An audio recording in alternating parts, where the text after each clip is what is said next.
నెల్లూరు జిల్లా కొండాపురం మండలం చింతలదేవిలోని జాతీయ కామధేను ప్రాజెక్టును విశ్వ హిందూ పరిషత్ నాయకులు పరిశీలించారు. వీహెచ్పీ కావలి జిల్లా అధ్యకుడు ఉప్పుటూరి కొండపనాయుడు సీఎల్ఎఫ్ ఫామ్ను సందర్శించి ఇటీవల జరిగిన వేలం పాటలపై ఆరా తీశారు.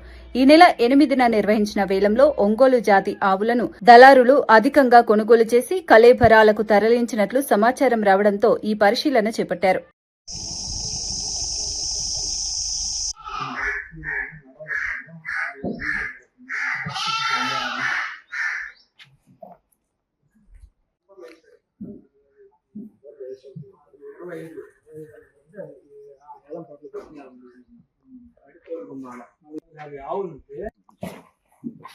పశుక్షేత్రం వల్ల